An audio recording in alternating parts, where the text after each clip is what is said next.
Hello everyone, Ram net GRF channel में आपका स्वागत है। आप सब कैसे हो? उम्मीद करती हूँ आप सब अच्छे होगे और अपनी पढ़ाई अच्छी तरीके से कर रहे होगे।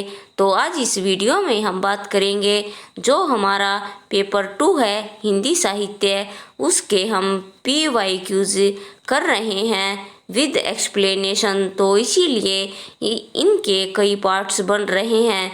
तो आज हम डिस्कस करेंगे दिसंबर 2018 का क्वेश्चन पेपर, जिससे आपको बहुत ही ज़्यादा हेल्प मिलेगी। तो आइए देखते हैं हमारा 40वां क्वेश्चन क्या है। इससे पहले हमने 45 क्वेश्चन कर लिए हैं, आज हम 40वां क्वेश्चन देखेंगे।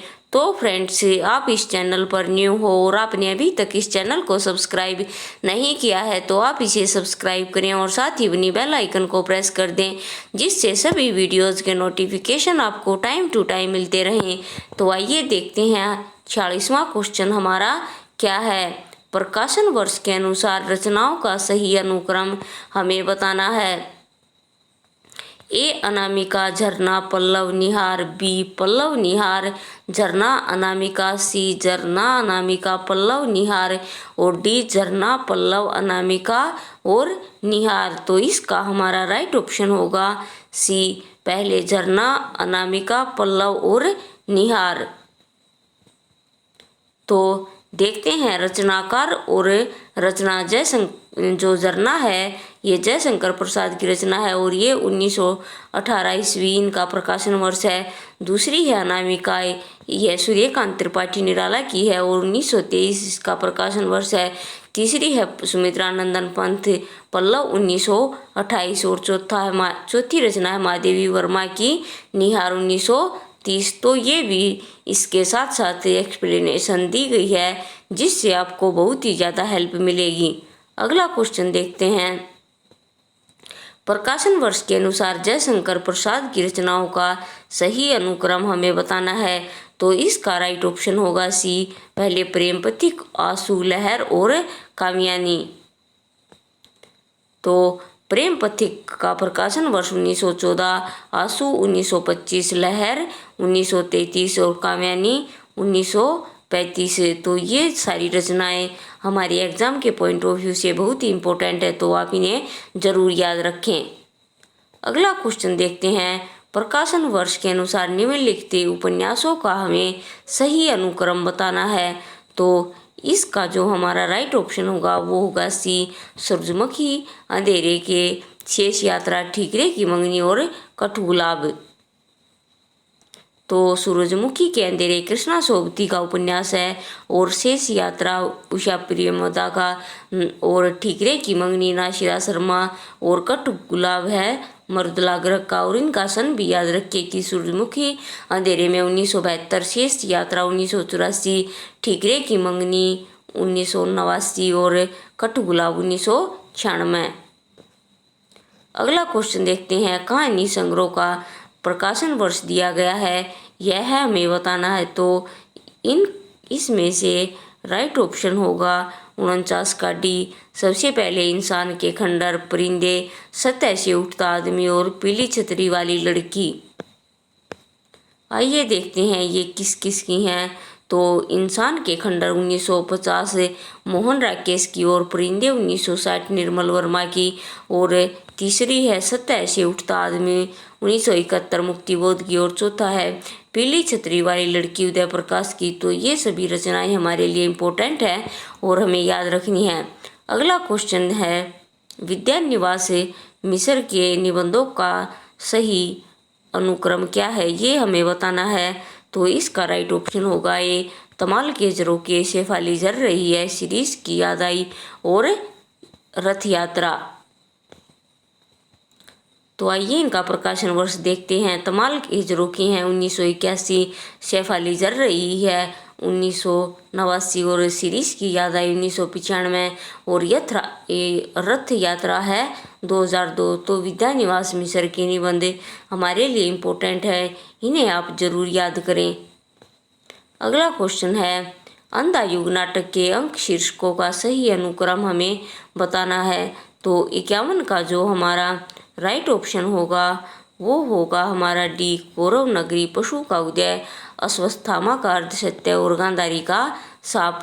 तो अंधा युग धर्मवीर भारती द्वारा लिखित एक गीति नाट्य है। तो ये भी हमें पता होना चाहिए कि ये एक गीति नाट्य है जिसका प्रकाशन वर्ष 1955 है। और इस गीति नाट्य के अंक का सही शीर्षकों का सही क्रम होगा, पहले कौरव नगरी, फिर पशु का उदय, अश्वत्थामा का अर्धसत्य और गांधारी का श्राप या साप।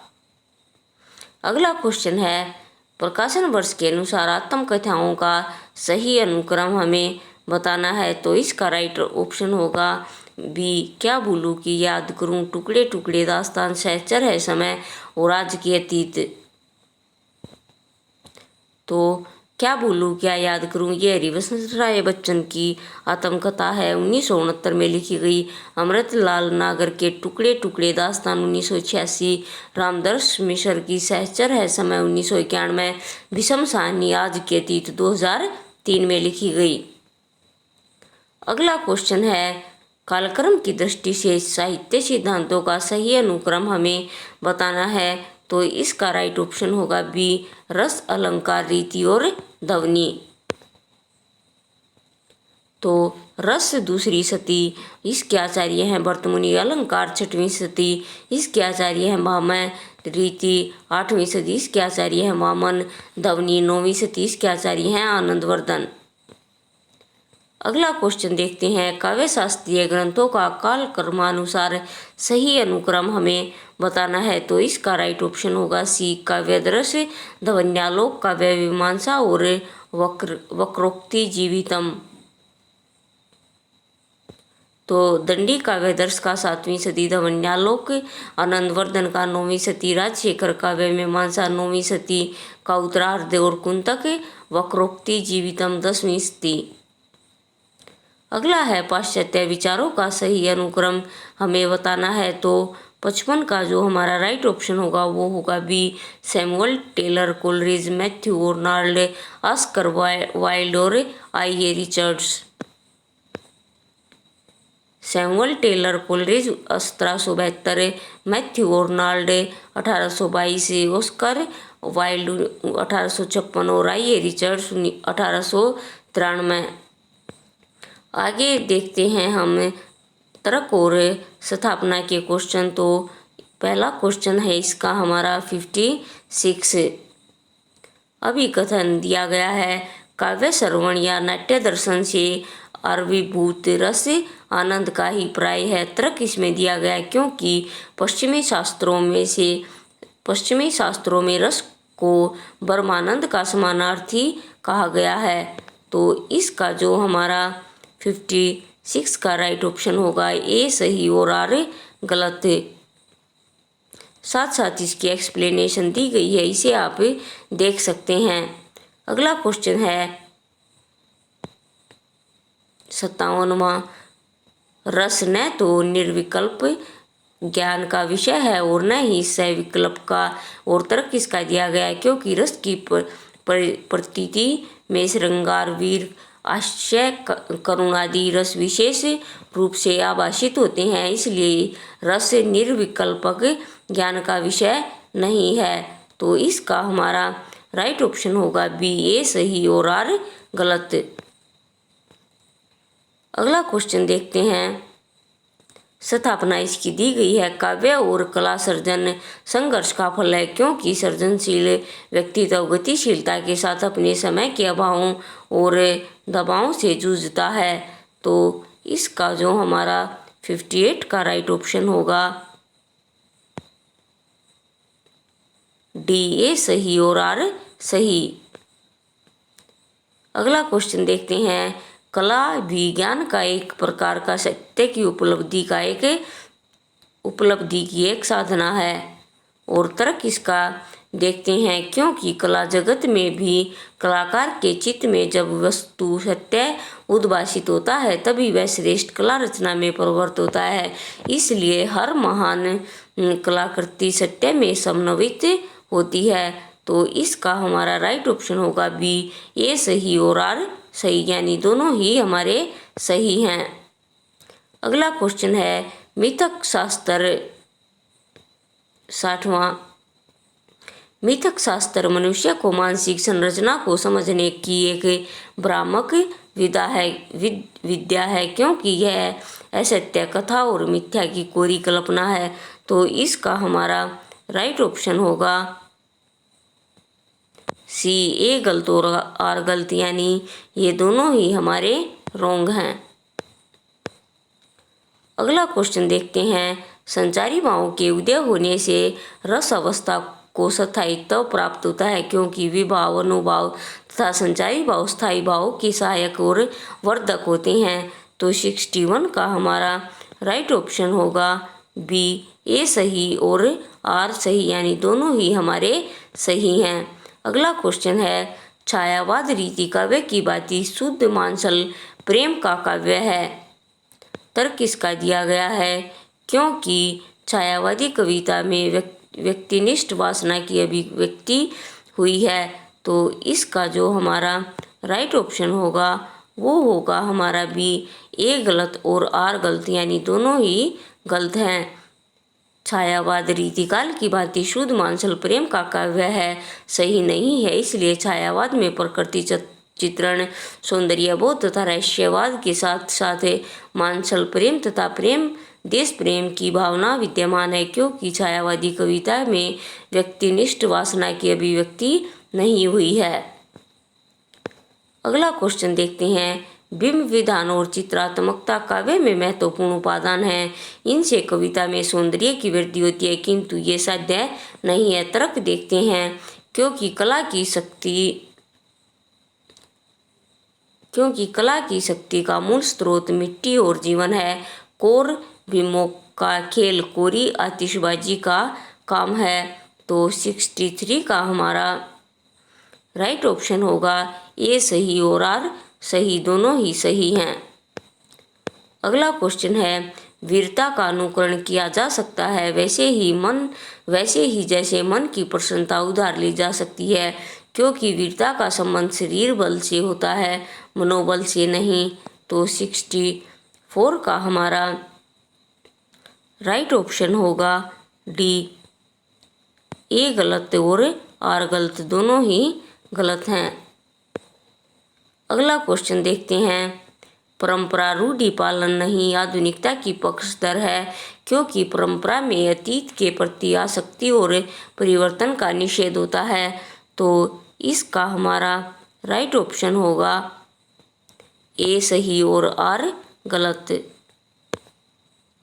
अगला क्वेश्चन देखते हैं। उपभोक्तावादी सभ्यता से असंतोष भाववादी बुद्धिजीवियों के लिए स्वाभाविक है, क्योंकि उनके अनुसार इस सभ्यता में मानव मूल्यों में गिरावट आई है। तो 66 का हमारा राइट ऑप्शन होगा डी, ए सही और आर सही, दोनों ही सही हैं। अगला क्वेश्चन है। कथन इसमें दिया गया है। सौंदर्य कारक धर्मों को अलंकार कहते हैं। तर्क इसमें, लेकिन इसका कल्पना से कोई संबंध नहीं है। 67 का हमारा राइट ऑप्शन होगा ए सही और आर गलत। अगला क्वेश्चन देखते हैं। क्लासिक नाटक देश कालातीत नहीं होता, क्योंकि क्लासिक नाटक रचना एक गतिशील पाठ है। तो इसका हमारा राइट ऑप्शन होगा बी, ए गलत और आर सही। अगला क्वेश्चन देखते हैं। जयशंकर प्रसाद का चंद्रगुप्त नाटक स्वतंत्रता और गणतंत्र का यूटोपिया है, इसलिए उन पर वर्तमान से पलायन और इतिहास के गड़े मुर्दे उखाड़ने का सही आरोप लगा है। तो इसका हमारा राइट ऑप्शन होगा सी, ए सही और आर गलत। अगला क्वेश्चन देखते हैं। मैथिली शरण गुप्त भारतीय संस्कृति के आख्याता हैं, इसलिए उनके काव्य में आधुनिक दृष्टिबोध नहीं मिलता। तो 70 का हमारा राइट ऑप्शन होगा ए सही और आर गलत। तो फ्रेंड्स, आज हमने इसमें 70 तक क्वेश्चन कर लिए हैं। नेक्स्ट वीडियो में हम 2 दिसंबर 2018 का पेपर कवर कर लेंगे। फिर हम नेक्स्ट वीडियो में और कोई PYQ सोल्व करेंगे, जिससे आपको बहुत ही ज़्यादा हेल्प मिलेगी। तो फ्रेंड्स इस वीडियो को लाइक करें, चैनल को सब्सक्राइब करें और साथ ही से ज़्यादा शेयर करें। जो भी स्टूडेंट्स हिंदी साहित्य से किसी भी एग्ज़ाम की तैयारी कर रहे हैं सभी को इन वीडियोज़ का लाभ पहुँचे। तो फ्रेंड्स आज के लिए इतना ही। Thank you.